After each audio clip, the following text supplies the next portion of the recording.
মঙ্গলবার বিশালগড় ঘনিয়ামারা পঞ্চায়েতটিলা এলাকায় ত্রিপুরা রাজ্যের কালারপ্রাপ্ত পুলিশ কর্মী সাবির আহমেদ ওরফে লিটন মজুমদার ও তার স্ত্রীর দ্বারা আক্রান্ত পার্শ্ববর্তী গৃহবধূ রোজিনা আক্তার ও তার ছেলে সন্তান। প্রত্যক্ষদর্শীরা খবর দেয় অগ্নিনির্বাপক দপ্তরের কর্মীরা ঘটনাস্থলে ছুটে গিয়ে রক্তাক্ত অবস্থায় গৃহবধূ ও তার শিশু সন্তানকে উদ্ধার করে বিশালগড় মহকুমা হাসপাতালে নিয়ে আসে। বর্তমানে আহত গৃহবধূ রোজিনা আক্তার মৃত্যুর সঙ্গে পাঞ্জা লড়ছে, তার শিশু সন্তানের চিকিৎসা চলছে।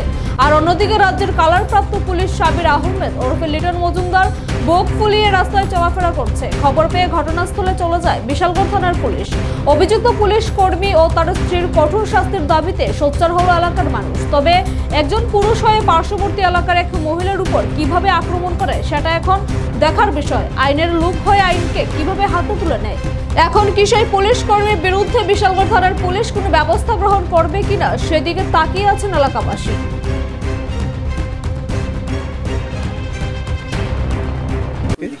আজকে এটা আমার বাইজি, তো আমার বাড়িও ফুরাতল। আমি একটু আগে আইসি, আইসেরা সেই বাড়ির থেকে শুনতে আসি মারামারি করতেছে। এবার আইসি আইয়া দেখতেছি শুনতেছি এই দুইজন মানুষ হঠাৎ করে তাদের মারতে আছে। এমন মারছে ওখানো গান ফিরতেছে না, হসপিটাল ভর্তি করাইছি নিয়া ওখানো গান ফিরছে না। সাব্বির হোসেন আর তার বউ। কি কারণে মারধর করছে? কি কারণে এটা তো জানি না। তারা কি হয়?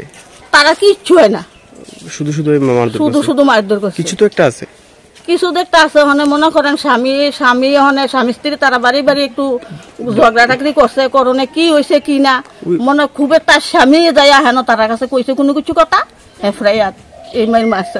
স্বামী মারধর করছে না, স্বামী মারধর করছে না। স্বামী বাড়ি তো আসিল না, স্বামী তারা বাড়িতে বলে কাজ করে।